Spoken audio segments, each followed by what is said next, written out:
Centuries of raping our mothers and killing our fathers have made us crazy. I'm just trying to tell you something about the world.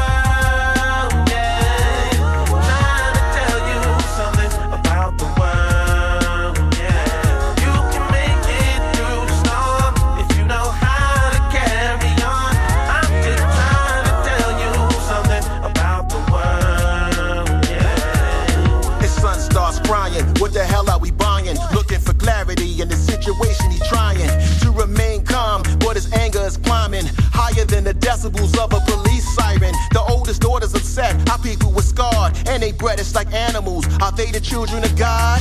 Hell no. God said treat your brother kindly. They oppress and confine me. Besides, when God sends Prophet Emmanuel to fix the world, let me tell you what they plan to do. They gonna paint him as a villain through propaganda on television, label him a terrorist and kill him. What you think all the missiles are for? Man thinks he could kill God no WHCR 90.3 FM, New York. Brother Fahim, one of the communicators and one of our younger converts to consciousness, always had it in him, and one day we'll have him on. He'll tell the story of how he was introduced to the communicators and what happened with him and Brother Wali and Brother Lukman Abdul Malik. Brother Wayne Grice is the original communicator, and this program is named after the program that he did, but it is definitely not what he did. What Brother Wayne did was tremendously creative between music and vignettes, and we'll have his daughter, his son on very soon. Ladies and gentlemen, there is the March on Washington that's coming up in August, and whoever knows about buses leaving from whatever churches, please inform us next week when we're on the air. Not right now, but next week. Also, in the Amsterdam News, there's a very, very, very, very important article on page 12. It's by Dr. Donald Smith, and Dr. Donald Smith is one of our premier educators, and he has a point to make regarding the curriculum in the state of New York. Read it, and it will be a guide for parents and black teachers and those who are concerned with the proper education of black children and other children in this here New York City. You know, when I saw Dr. Donald Smith's piece in the answer, I said, I wonder did Brother Leroy get that put in there. It's so funny that you mention it, because you probably did work behind the scenes to get Brother Donald Smith in there. I was wondering that, you know, just like you come on and talk about, you know, Wayne Grice, the original communicator, but you keep this thing going week after week after week. You know, we got Brother Wally and everybody who's still on and behind the scenes, but you got to give yourself some credit, too, for keeping this going and working behind the scenes on so many issues, especially like when I saw Donald Smith. I said, I wonder. Well, see, Donald got his own article in there. I hear you. But I'm just saying that's what came to my mind when I brought the answer and I saw that. I'm like, this is a frequent guest of ours in here. and Donald Smith is one of the most tremendous brains that we have. You know, there's no reason for black principals to be involved in schools or even charter schools and not sit down with people like him and say, all right, look, here's the situation. How would you advise us to approach it? There is no reason except we're locked into looking at one another through Western eyes. If you're old, you're over the hill, you need to be on a, farm somewhere and on, The other thing is Minister Farrakhan is on NOI.org. For those of you who are interested in his series and his insights into current events, you go to www.noi.org,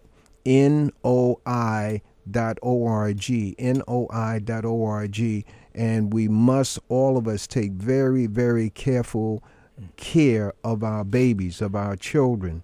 We have to do that. Brother Dick Gregory. God bless you, my brother. Peace and love to you. And this is a bad time for me to call, man. What happened, brother? So much news out there. Well, first of all, we want to thank you and your wife for making this interview possible, and our audience has definitely missed. They be asking, well, when you gonna have Dick? I said, well, you know, I said, wait a minute. I'm trying to catch up with him myself. You know, we don't make requests. This you saying that we don't make requests on free shows. We just wait till I get around to it. But you know, go ahead. You every time, as long as you and I've been talking together, you know, either in person or in the radio, you always say thank you. What do you say about my wife? Your Sister Gregory. It don't happen unless we go through her, brother. So suppose one day you find out we're not married. Then what would you? I still call her Sister Gregory out of respect for both of you. Well, I just wanted to know, you know. Okay, you talk to the gentleman with me, but there is a thug side in America. Yes. In America without having a thug side. Yes, sir. Don't believe that ass Billy Graham. So anyway, yeah. So it's so today what I've been doing is looking at Denzel Washington's two movies, his last two. The airplane, Airplane, and the train wreck, right? Yeah, the remake. You mean the one? Yeah. Yeah. Well, didn't we have both of them yesterday live? Oh, yeah. Wow, brother. Oh, didn't we? Man. And the plane is human error. This plane been out there for 7+ years, one of the safest planes ever. Okay? Never had a wreck in no shape, form, or fashion. And then it shows you something. See, what they're not going to tell you, because most folks who report know. You see, the reason the super rich travel in their own planes, not commercial planes, because they know something that few people know. In a regular plane crash, 98% of the people that die do not die from the fire, the impact, or the explosion. They die from cheap plastics, huh? That's why firefighters now, if you look around in your urban areas, and just in America, but in the urban areas, and I don't mean race now, I mean urban areas where they have more fire trucks. Firefighters usually retire about 30, 40 years old. Why? Because of the cheap plastics when they go into these houses. Oh. And it destroys the manhood. See, we talking about fire trucks was made before women was ever able to be on the fire squad. And so it was the cheap plastics. But they won't tell you should travel with a gas mask. Huh? And when it looked like it's going to be, you just open up and put it on. And you live. Now, yesterday, this flight is made for the high echelon traveler. That's Boeing's special one. Then everybody's talking about, you notice the people that's in the investigation, they're not saying the miracle of July 4th week. Have you noticed you haven't heard that word, Right, miracle? Right. Almost 350 people on flight, and only 2 died. Because they have a different type of plastic. They have a different type. They still not at the quality that the super rich travel when they have their own private planes.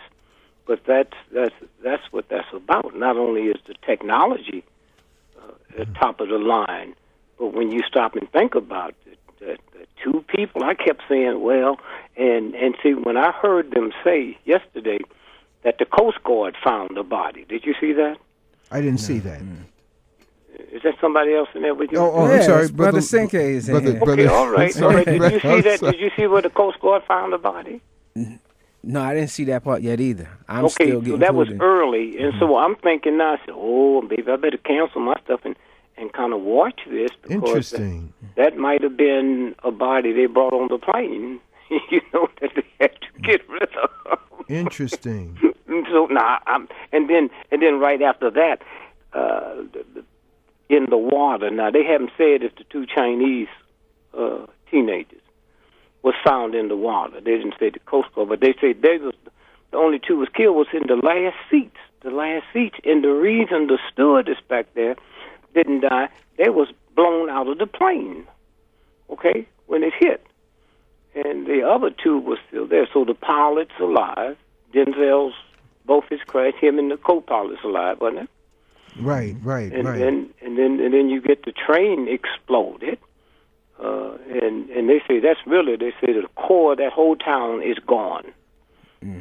I don't know how many they're talking about. Then people start saying, well, wow, how come we don't know they planted? Well, there was crude oil, and crude oil burns real fast and long. That's the type of the oil they was carrying was the type you use for heating, not just automobiles. And that heat, and that's why it's so hard for them putting the fire out, is that because of that type of oil they had. And so so what do? You do what you would do if you had to run it through rich white neighborhood. You put it under the ground. Under the ground. That's what you all do in Manhattan. You know that, right? Not with the crude oil, but the difference in Manhattan. I've been coming to Manhattan a long time before I realized why Manhattan looked different. I just thought it was New York, New York. And found out that y'all have no wires. In Manhattan, there's no wires above ground. They're all underground, okay? Right. And that's why if a fish belch out there in the ocean, y'all got to dig up the holes in the street because it blows out your circuits. And so, consequently, it's like when they came up with electric the first time. That's why you New Yorkers, all of us, got to be thankful of Tesla, Nikola Tesla.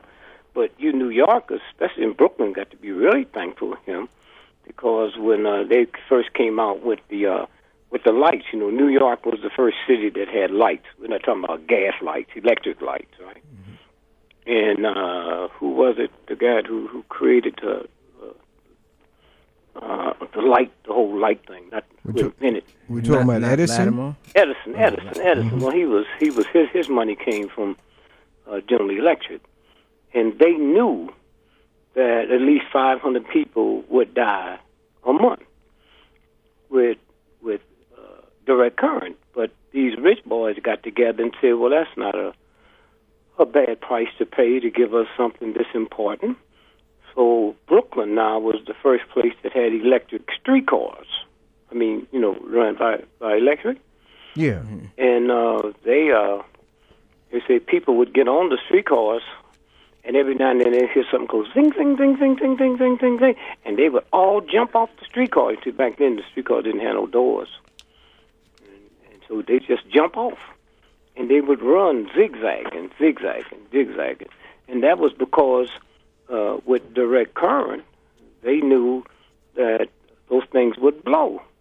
And the electric is searching for a warm body to ground itself, so it would find a human or animal to get into the ground itself. And that's where the Brooklyn Dodgers came from. That's where the baseball team was named, Dodgers, from that. Then Tesla came in and came up with alternating current. And them thugs fought him tooth and nails, man, because they didn't want to invest all that money when, direct current was so cheap, but the awful price you paid. So now we get back to that plane wreck. The reason so few people died. I mean, it's almost like insane to see that type of, and so it must be something shifted with the planets because we're looking at massive stuff that normally you don't see. And then we go back to the firefighters that died, 19 of them. And then it was supposed to be 20, but the one guy said, let me move this truck out the way. So he went to take the car instead of saying, come on, y'all, come with me. Let's get out of here. See, that shows they ain't got no brother in them at all. They're dedicated. We'll stop this. That's my ego. We'll stop this here. See, I used to fight for us fires when I was in the Army. Oh, I didn't know. No, excuse me, y'all. I was in the Army. I apologize for that. and so we would go and we'd dig trenches. And what most folks don't know, because I didn't know, the most horrible thing about fighting forest fires, not the fire, the fire eats up the oxygen like a half mile around. You die from suffocation. And that when that fire get to cooking in them trees, that sap in them trees, and they blow up and it'll go right through you. It just sits everything. So that's what they was there for. Now they got it down. Have you heard the latest? What is it down to now? Is it like 80% contained? Have you heard? Oh, the one that they died in. That's the one in Arizona that yeah, talking about. That's the one that the state don't want no federal help. Except for one of them. That's the one that the state don't want no federal help. Right. Either to them Negroes and them Mexicans. Right. So now what happened is, after the 19 died, that's when the United States government, particularly the president, sent in them big fighter planes. Not the fighter planes, but those planes that drops all that water. Chemicals, yeah. Then you got to ask yourself, why didn't it go in earlier? Huh? There should be a thorough investigation on why those planes wasn't requested earlier. Huh? What is so wrong that after those big sea, whatever they call them things, that they just fill up the belly and just drop it? It's like an ocean falling on you. Huh? Now, you can't drop that on the guys. People saying, well, how come the helicopters didn't go and drink? You know that water coming out of a helicopter, you know what would happen if it hit you?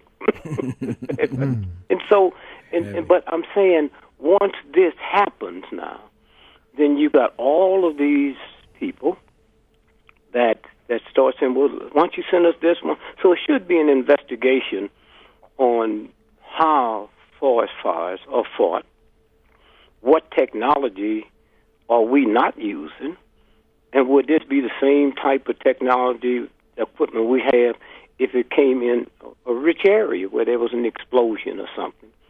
And so when you look and think about what we just looked at, what we just witnessed, and then I got to thinking about Denzel. He had two movies, one about this runaway train. Now, you heard that train was on automatic pilot. Are you aware of that? All I know is that they said it was runaway. I didn't know it was on automatic. Yeah. So now I am going to start paying attention to Denzel movies. Since I see it's coming from the prophet, right? Now listen, Denzel in that movie, Denzel played that role to the max. Yes. I mean, he played it to the max. Now that which one are we talking about? The movie with the plane or the train? The plane. Okay, the plane. Yeah. I'm sorry. I mean, he played this thing. Yeah. He played that thing to the max and did not get an Academy Award. I'm not disappointed because I'm not looking to them to extol the abilities of validate any of us. As you would say, you don't need nobody to validate. I mean, the man did a fantastic job. It was incredible. But that's his acting ability. But if you notice, when all those black folks make it to that point, the movies, this haven't happened to him yet, but to Smith and his son, movie made zero money, make a nickel. And so you look at that, how in the South, they don't care how close you get as long as you don't get too big. Up north, they don't care how big you get as long as you don't get too close. Okay, so it's the whole thing of the Southern mentality. That's Walt Disney, huh? Just get close. Come on here, boy. You're a good boy. But and see, in the South, I had to get close to him. I couldn't be a slave on the farm. I'll live with you, boss. I'm the one on the buckboard to take you to the cotton festival, so I know what women you get. I take you to church on Sunday. Listen, you talking about this virtueless man. I'm with you, man. I know. I saw Madam Fifi. Matter of fact, when y'all was in there counting that money and stealing that money at the cotton festival, me and Fifi was together. So she told me all your other secrets too.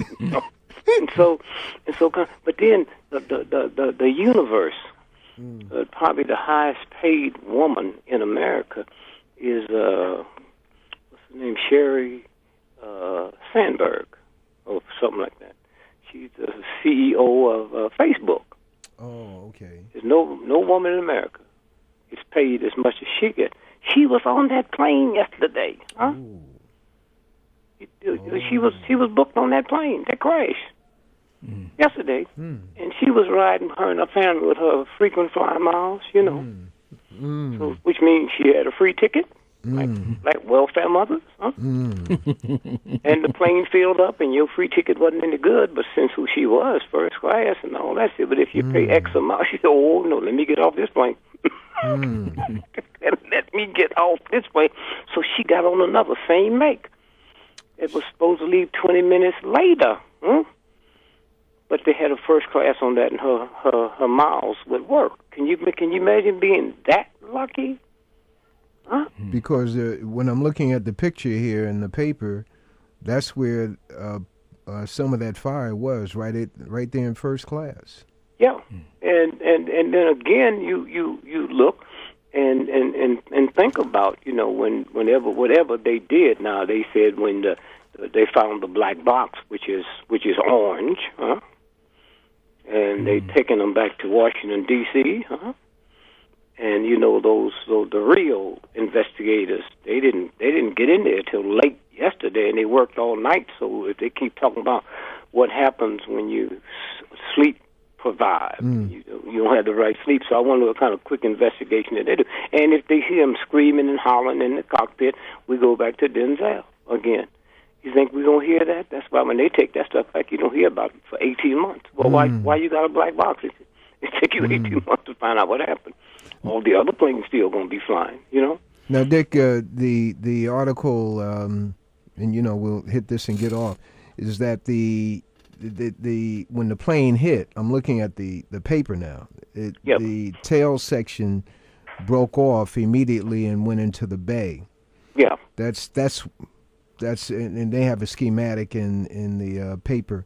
But wanted to before you do that, yes, it landed too soon. He missed the mark.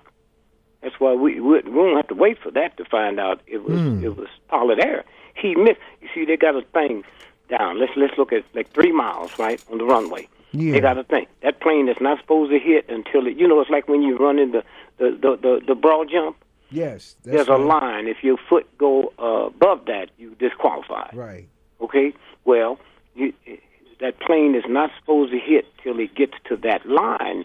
Well, that's far away from the wall where the ocean is. Mm-hmm. So it hit before that, which means polished air. Okay?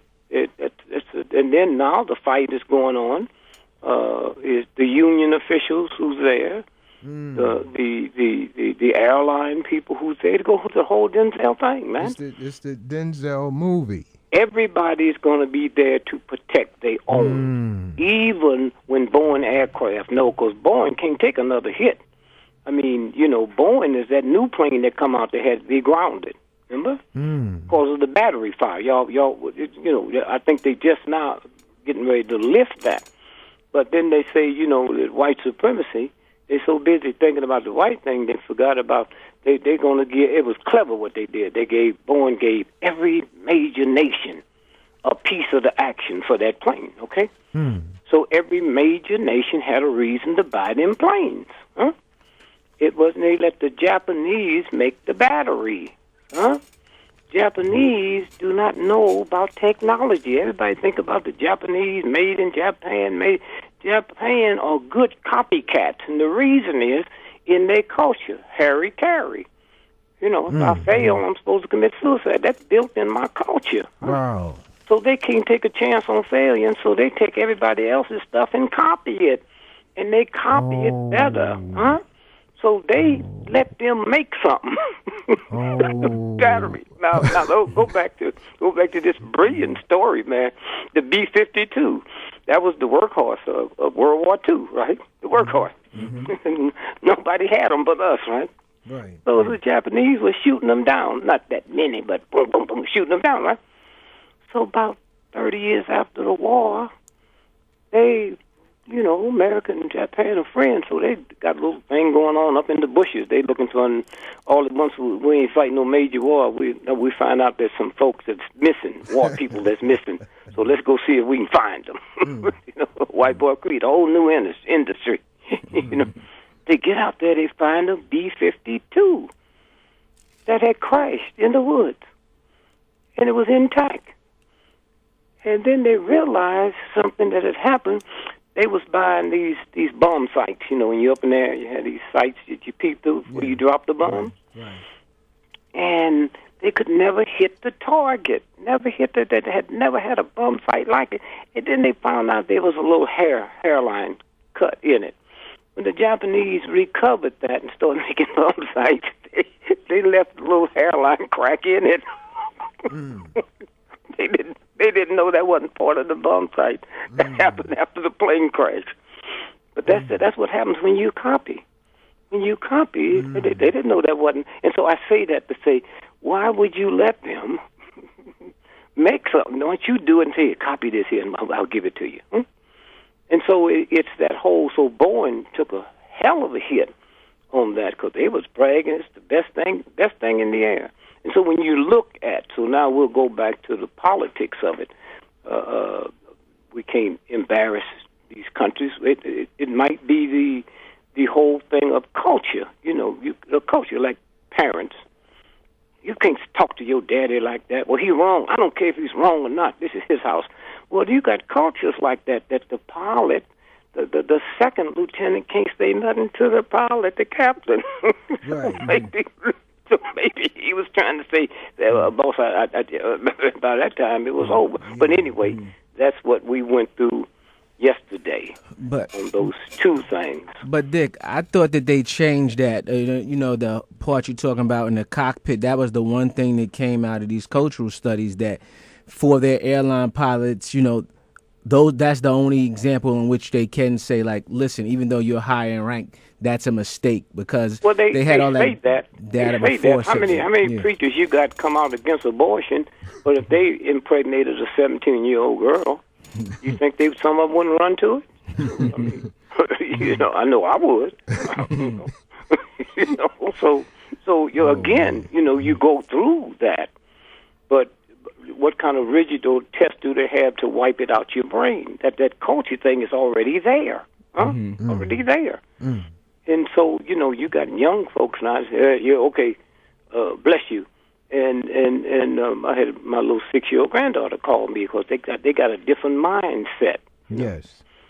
And I had a woman today I was talking to, and she's talking about the youngsters wearing their pants below their. Well, I mean, suppose they told you that if you learn how to get on this skateboard and ride 2 blocks with me, I'll pull my pants up. That's their culture. You don't know how to ride no skateboard. And 150 years ago, if I'd have been on this show, had they had, you know, electric and said one day, you know, horses would be obsolete, everybody would take me to a mental hospital. You know, it's hard to get that out. Why? Because we don't know nothing about the brain, because we can't see it, okay? We can't see it. We can't see spirit. We can't see all that, the left. The left in your side of your head is the spiritual part, and the right is the physical part. That's why the Constitution is physical. That's why we fight over that. It's physical. You look at that. We hold these truths to be self-evident that all, you know, created equal. That's the mental part. It's your duty to destroy or abolish that government. They didn't say get no guns. If something comes over you that will make you able to do that. And so consequently, we don't know much about the brain because we can't see it. We don't know if it's dirty. I can see my car. I can keep the outside of my car clean. I don't know nothing about the engine. And when you pull up the car, in the car, you see all that little dirty black grease and stuff on it. But you wouldn't tolerate that driving around to go pick up your lady in a car that looked like your motor. But when you buy the car, the motor is just as clean as the outside of your car. And so now we're getting into this point now where folks is looking into different things. And like I said, my granddaughter called me, Granddad, I need to talk to you about my mother, which is your daughter. That's how they talk, man. Your mother, which is your daughter. They talk about this girl and we'll talk about that in a minute. The sister that was talking on the Zimmerman case. She's talking about how bad she looked. If she'd have won that $600 million lottery, wouldn't nobody thought she looked bad. Right. And what do you think it happens with my speaking when you give me a computer when I'm a baby? You got 2 twin brothers, 2 twin sisters sitting in the same room, hadn't talked to each other in 4 hours because they're playing their games, okay? And so you got the Chinese culture with grown folks. I'm sure you all are aware of it, and if not, don't say you're not because everybody know about it. It's the Chinese get onto them computer things and play them till they die. You all aware of that? No. They have these games. In other words, you can pay $50 and join this game in China. And that gets you X amount. Now, you want a castle? Okay. Then you sit with your machine and you build your castle. You want an army? And they sell clothes, man, to dress up your army, furniture to dress up your... And people get in them wars, man. And when you get through with this segment, or when you get through, punch it up, man. You got folks now playing those games, and most of them are Chinese people, till they die. They sit there till they literally fall dead, huh? So that had passed down to the culture. And what a part of your brain is affected by something like that going 24 hours a day, 24 hours a day, 24 hours a day. Wake up, da-da-da-da-da. And so this is a new mechanics now. So she called me, Granddad, I need to talk to you about my mother, which is your daughter. I said, how long she been crazy? She's 6 years old, man. And I said, how old are you? She said, I'm 6 years old. I said, well, you can't claim credit for that. She was crazy long before you was born. You know. I said, but what's wrong? I need to get on the get out of here and go to the airport. And she said, well, my mommy want me and my brothers and sisters to say thank you and yes, sir, and no, sir, and please, and all of that. And I said, I'm going to call Granddad and ask him. So I said, no, tell her. I said, don't nobody say please and thanks but a fool. I mean, you got to be insane. I said, tell her as long as she's been seeing, you know, people like Queen Elizabeth, have you ever asked her two things? Has she ever seen Queen Elizabeth in sunglasses? That group, not the little flyby, super rich, the old, hardline ones that know what's going on. And have you ever seen them wear sunglasses? Why? Because we know you get vitamin D from the sun. That's not really true. The vitamin D get sun rays get in the body and it create a thing. It's like when people take drugs or alcohol, that don't make you high. It's the body reacting to it, like sending a missile up to hit it. It's that thing that makes you high. Okay? Hold your point, Dick, yep. Right there. While we identify ourselves, this is the communicators, Brother Leroy, along with Brother Senke. Our guest online is Brother Dick Gregory, and we're going to get to our calls in about 7 minutes. WHCR 90.3 FM, New York. That vitamin D. And so the vitamin D, when it comes to the body, it's the reaction to the radiation coming through that creates the vitamin D in the body. But that vitamin D do not go to your brain. That's why it's a violation to wear sunglasses. The D that go through your brains come through your eyes. Huh? And so, and so, when you stop and think about, you know, all of the things that have to be changed, and there's just older folks locked into that mentality. So I told her, I said, now tell your mother to get her Christian Bible and see if Jesus ever said thanks. Huh? See if God has anything in there that tells you to say thanks. It says humble yourself. Huh? Did you hear me? In New York City, the mob will hug both of y'all and say, my man, and blow your car up 2 blocks down the street. Exactly. You can't do that with humility, huh? You can't do that with that. You go to the bank and write a check on your account. That's your money they're giving you, so why you say thanks to the teller, huh? Dick, we want to move to a situation where callers can call in. Okay. I wanted you to hit two things quickly. You're coming to Harlem latter part of July 27th.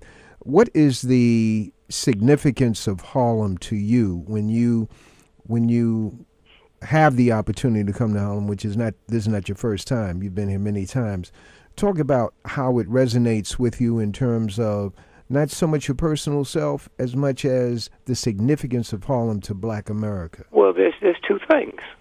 First, it's a negative to me because I've always heard of Harlem like you go there, it's as close as God you could come. And I came to New York in the 60s. I'm staying in Manhattan. I didn't know this was different between Manhattan. I didn't know nothing about y'all's boroughs. And then I realized that Adam Clayton Powell, man, in 1935, led a demonstration on Saks Fifth Avenue because Negroes couldn't go in there. Nobody ever told me that when they're telling me about New York and Harlem. Nobody ever told me that you couldn't go to the Cotton Club, huh? And I'd see black folk, when I was in the military, black folk, yeah, I'm from the Big Apple, baby, and I thought every day that's what most country folks say. We were scared to come to New York, man. Scared to come to New York. And so when I got to New York, man, I had to take get passed by the police board for a cabaret card. I couldn't work there. That's why Frank Sinatra could never work New York longer than one day because of his past record. Okay? So I'm going to let some gangster police determine that I'm clean enough to work in a cabaret? Are y'all crazy? And so when you stop and think about it was two things. It was the awesome of being in New York. Now, people outside, we didn't separate it to Brooklyn and Queens and all of that. We say New York, New York. When I hear them sing that song, they didn't say nothing about Brooklyn, Brooklyn. They say New York, New York. So I get there, and when I get there, man, Harlem, only 2 businesses in Harlem was owned by black folks. Huh? Do you know how many people would fight you to death if you tried to tell them the Apollo wasn't owned by black folks? Huh? That's right. Do you hear me, man? And so so we said, what y'all bragging about, huh? What y'all bragging about? Just like Mississippi. In the Cotton Club, you could only go there to work, and you had to go in the back door, huh? You had to go in the back door. And so consequently, but then the other part that we didn't know about was the Harlem Renaissance, huh? And when you stop and think, there's more black folks that lived in that square block of Harlem, whatever it measures, than any other place in the world, okay? You know, if you took Africa and as big as Africa is, the continent is bigger than Russia, Europe, America, all of that.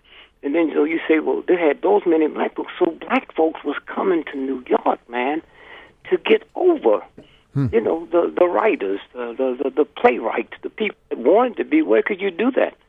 In your church, you could do it. But that's why I give so much credit to the church. I mean, we was acting and doing, you know, the Christmas play and the Easter play long before we could even buy a ticket and get on Broadway. So when the door opened up, we had one generation to another that knew what a script was. We had brothers in the church that was writing scripts. And then you had some that was hip enough to say, you know, like a James Baldwin. I don't know where he's went, but his parents, somebody moved there and said, I want to go here where we have better opportunities. So that's what the Harlem Renaissance. They don't say the Queens Renaissance. They don't say the New York Renaissance. And then if you look at Michelle's bookstore, man, there was no place on the planet, on the whole planet. And I didn't know that Michelle, with him and his brothers, them, if you drive through old racist, no black folks living there, Idaho, they got a couple of streets, that's how big they are, named after them because of their movie interest. They was the first one, black folks, that was into making movies. And so I'm still wondering, I'm going to work on it this summer. I have some time to find out. It was named Oscar Michelle. I'm finding out that's where the Oscars came from. That's named after him, and don't nobody know. You know, but that's what it gave. I would never go to New York without checking into my hotel and then running to Michelle's bookstore. And you walk in there and you bump into anybody who was anybody. You know, I used to always see what's his name, the Invisible Man. Ralph Ellison. Richard Wright. No, Ralph Ellison. Ralph Ellison. Which I've always questioned, did he actually write that book? Because anybody write a book that brilliant and sell like that, how come you didn't do a second one? Or did you not do it? Yeah. You hear me? Even if it's a bad one, I mean, the way that book took off. Yeah. And so when you get to the back of stuff, what they say, George Orwell's 1984. No, it wasn't. It's George Orwell at 1948. He was talking about the Russians. He wasn't talking about America. But he got the book there late, so they said, well, we don't have time to promote it, so let's change the last 2 numbers. So the last 2 numbers look from 1948, 1984. Okay? And so when you think about, and you kept hearing people say before 1984, oh, it seems like we already in George Orwell. Well, we are. It was 1948 he was talking about. Well, you go there and you hear good discussions on that, not arguments, but good discussions at Michelle. So that's where I met T.J. Rogers. He was coming out with J.A. Rogers. What? J.A. J.A. Rogers, yeah. And he's the 5 Negro presidents. Well, most of the people knew about the presidents back in the old days. He wasn't talking about them. He was talking about like Eisenhower and da-da-da. And so consequently, I looked at it and, I said, wow, look at this. And I said, when's it coming out? He said, it's coming out in 2 weeks. I said, well, you'll die in 2 weeks.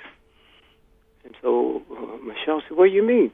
I said, they don't like their secrets getting out, but you dare not put them out while they're still alive. Huh? Ike was still alive. And right after that book come out, Brother Rogers died mysteriously. And now if you go get the new editions of it, Ike's name's not in it. Wow. Okay? And so that's that whole thing. That's why people pay so much for the original. Yes. The original, the third printing, the fourth printing. Well, what came out during the third printing and the fourth printing. And so again, that's what New York meant to me. It was two of them.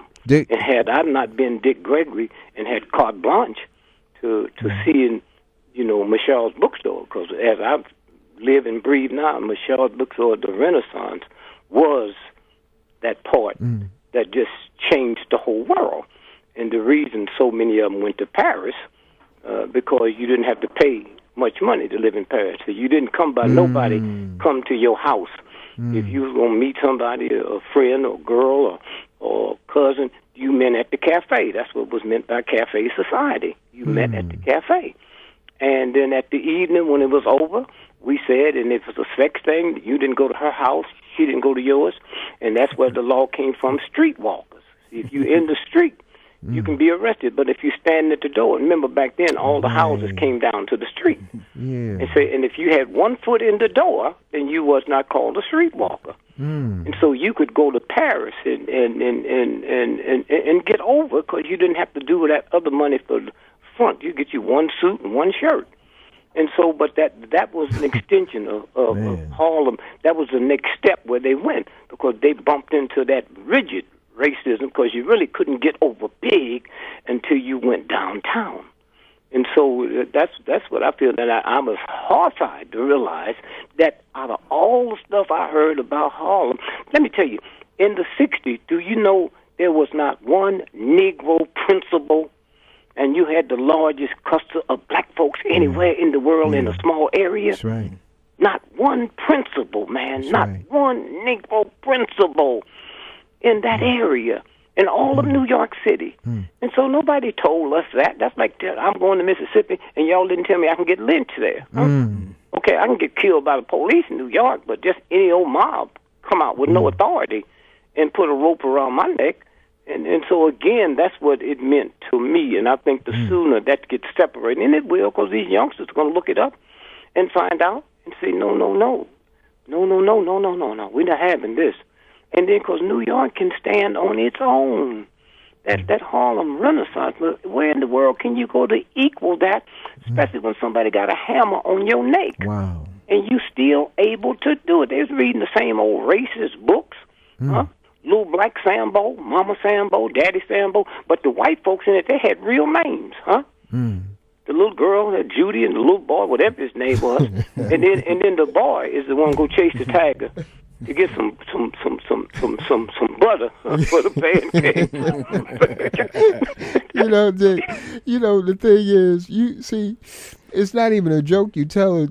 You make us go back and reflect. Those of us who were exposed to those books, go back and reflect on something that we really believed in. I looked at that Little Black Sambo book so many times, and the tiger turned to honey or something like that. Yeah. And the boy chasing him, the little boy. Yeah, and I knew in my head, I said, wow, this is where honey come from. Yeah. So when you bring it back, you bring back the mindset of, man. Ladies and gentlemen, we only have Dick for a few minutes, and before we have to move out of here. And the telephone number, go to your questions quickly.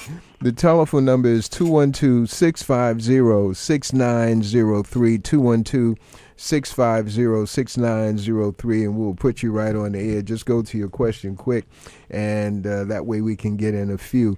As we wait, the other question I wanted to ask you is about fasting. Right now, we're going to our first call. God bless you. Thank you for your call. You're on the air. Yeah, God bless you, Leroy. I just got a quick question for Dick. God bless you, brother or sister, whoever you are. Thank you. Hey, Dick, let me ask you a question. Yes. When George Zimmerman is found not guilty, what are black people in America going to do? Have a good day. You ain't got nothing to do. We bite into, give me a fair trial. Didn't we go to a system that you know ain't fair? So what the hell are you going to do? Huh? What you going to do? Are you saying it's okay to kill me and I'll wait for the trial before I react? Come on, huh? Is that what you telling me? Look over there. Look there in Egypt. Did they wait till the brothers stepped down to act a fool? No. They said, no. You the one making us act a fool. Let's go. And they willing to get killed. They willing to die. That's what the civil rights. You there, Dick? Wait a minute now. Yeah. Dick NSA cut him off. Dick got so excited, brother. Dick said, "Wait a minute." Dick got so excited, man. He cut himself off, and we're gonna wait. Let me see. I gotta wait till this light come on. The light don't come on, Leroy. Don't touch this thing.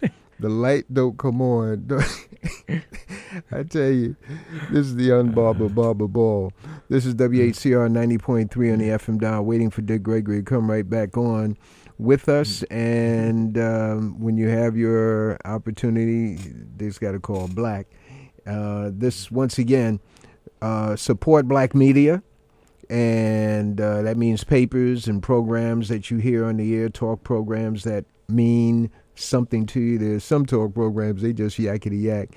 Did you read the Post today? What you think about this? In the Post, there's one guy writing the New York Daily News, the sports column. Every time I followed the Knicks for a change. I'm not changing the subject, just waiting for Dick to reconnect. Every time I read this guy, Isola, his name is Isola, Frank Isola. Yeah, he's, every article you read that he writes on the New York Knicks has something negative in it. Something negative in it. The other guys give you, okay, here we go. Oh, man. Let me see now. Brother Leroy messed up on that one. Brother Leroy, I messed up on that one. Come on, Dick. This is the Communicators, Brother Sinkay here in the station, and we're waiting for Dick Gregory to come on back. WHCR 90.3 on the FM dial. Every Sunday we've been blessed to be here at 1 p.m. www.whcr.org for those of you who are outside the listening area. That's how you can plug into us. And Dick Gregory. God bless. Sorry about whatever happened. I'm sorry. But anyway, to get back to the brother, ain't nothing you can do. What are you going to do? You waited too long, huh? I'm worried. You more worried about Zimmerman than why your brother and sister and cousin is over there in the Middle East dying to give people the right to vote, and they just took your right to vote away. Isn't that something, boy? Huh? No, it ain't nothing. How can I respect you when you go fight for a country and go somewhere and die, and if your mama or daddy gets shot in the back of the head, you come back from there, come back over here, go to the funeral and go back. How can I respect you? That's like I look at you eating dog doo-doo. I don't care how much money you got, I'm not going to respect you. And I might find out that it might be something in dog doo-doo that cure cancer. But I'm talking about from my mentality. So everybody calling up. I mean, or you one of the brothers that went down with us when we all went down there? Or now you waited this long? Huh? You could change that. You could get the Senate and the Congress to come back Monday if we came together and said we're not celebrating Christmas. And what would happen? 79% of all retail for the whole year happened between Thanksgiving and Christmas. But you're not going to do that the first. Well, what about the black business people? Huh? Okay? So this is what this game is about. So now what would our reaction be? What is it going to be? It ain't going to do nothing at all. Entice somebody to go out there with a brick and get gunned down in the street, and that might be what they want you to do. Because there's a whole lots of questions about the Zimmerman. See, they have never told you about that sister that so many black folks was complaining about, huh? Everybody asked me, I said, you look like one of my cousins. You know, the difference is she speaks 3 different languages, huh? English is not one of her languages. the one thing when it's all said and done, she didn't lie. She told the truth. She did not lie. But now, here's the question that bothers me about that whole thing. You can't live in a gated community without paying extra money, because you got films, you got all kinds of stuff hid in trees. You cannot go to 7-Eleven without them filming you when you come in and filming you when we leave. How come we never saw a picture of him coming in 7-Eleven or going out until black folks like me was complaining and some folks on the radio started picking it up? Then they showed us a picture of him in 7-Eleven, but all you saw was the back of him. How come we haven't seen a picture? What happened was he's looking at a sports game. And at halftime, he ran there to get him that candy and that iced tea. Okay? This had nothing to do with what I'm fixing to say now. How come we didn't see him going out of that gated community or coming back in? How come we didn't see that whole action? How come when you heard Zimmerman said, I hope it was being filmed? Did you hear that the other day at the trial? The whole yard, huh? How come with it? And then here's a guy that comes out. Now, they never told us that some guy came out and he was saying, nobody will help me, call the police. We never heard this before, huh? And then said when the police came up there, it was some of the neighbors taking pictures. Ain't no way in the world the police going to let you pull something out your hand at a murder. They seal that off and tell you to get out the way, move away from here. Why is all of this coming out now? When you look at his nose and his mouth and his head, why do you think he didn't go, they didn't take him in that night? Wasn't nothing wrong with him. If you hit and run drunken driving, why do most of them keep driving and turn themselves in the next day? Because the next day the alcohol is deleted, and I'll get less time from hitting homicide running than I would drunken driving, okay? So we didn't see that. It's the cop's duty. If you was a cop, a real cop, man, and they see your nose bloated, they'll make you go to the hospital and check in and see if anything's broke or anything is that. In the height of battle, my son, who's a doctor here, one of the cases they studied in school is a big accident. They got to the accident, first responder said, how you feel? He said, I'm fine. Both his legs been cut off, okay? And so first responders know that. How come they didn't insist he go? Because had he been driving home that night and died from a fractured skull, those folks, that we had a guy here, man, that had murdered somebody. I don't know if he killed a cop, and they was on and they shot him and they was taking him to the hospital, and the ambulance ran out of gas. That family got a multi-million-dollar lawsuit. Hold on, he Dick. killed somebody, so there's procedures you have to go through. Dick, how are you? Wait a minute, Dick. Hold your question quick, sister. Yes. I was concerned about, not concerned, but I was observing the fact that the young man had no blood on his hands, and he had only a bruise on his left hand, which was very slight, and yet there's no blood, and yet this man's face is all bloody. So sure, who did that to him? Okay. Well, that's what happened. It happened that night. That's the question. Or did it happen later when who was the one that overruled the cop that said take him in? Do you know if me and you are cops and in New York or anywhere and we kill somebody, they move us off duty? They don't. We get line with pay. Huh? So you telling me here's a non-cop that didn't kill somebody, and he don't have to go in and be checked, a blood test and a urine test to see if he had any drugs in him? Dick, we got one other question. This will be the last one. God bless you. Thank you for your patience. You're on the Black Air. Thank you. Your question. Mr. Gregory, do you think that there is any sinister correlation between all of this violence that's taking place in Chicago due to the fact that that's where the president came from and in our neighborhoods, period, with young black men? Do you think that guns are still being brought into our neighborhoods? Thank you. Sure, but one of the questions we need to ask is how come women has not been killed? These are some crazy, wild, crazy black men. So since when do they have so much respect for a sister that 99.9% of your driveway is men, shooting men? Now, if you ever drove a car and tried to throw a empty soda pop while you rolling. You can't. So how am I be sitting in a car and able to shoot you in the head, huh? Nobody's asking these questions. What is to this? When the young girl in Chicago that was killed, that was at the president's inauguration, okay?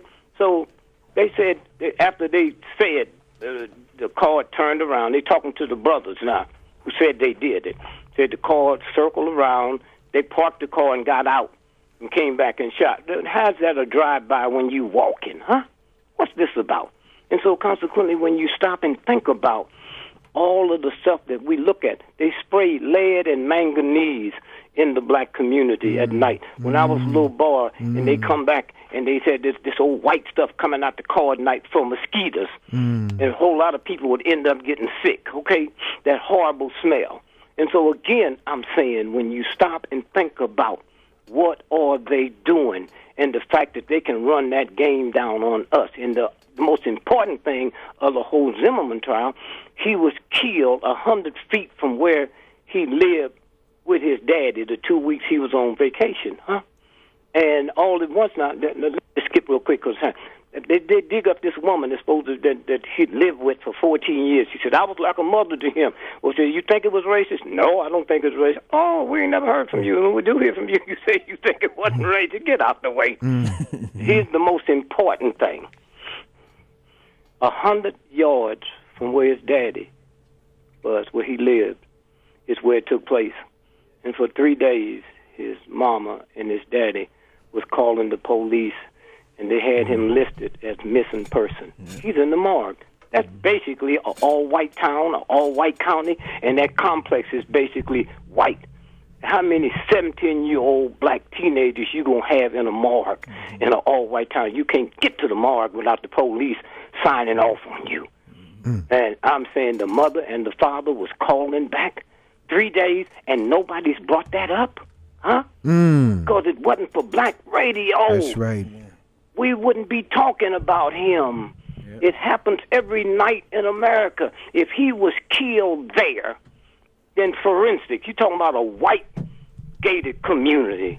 The forensics would have been in there. They'd have had lights up so bright it'd make nighttime look like daytime. And the next day they bring in a new set of cops to go through the grass and go through everything because they got to prosecute this case, okay?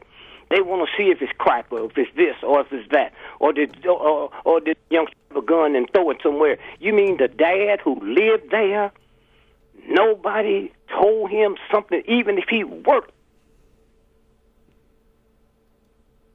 Okay, Dick is cut off again, and we're at the end of the show.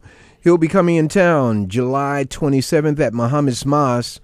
You can call 347-928-6441, 347-928-6441, and give you all the information you need regarding Dick Gregory in Harlem, USA, July 27th. Be sure you support black media and continue to listen to WHCR. Sister Stephanie coming up next.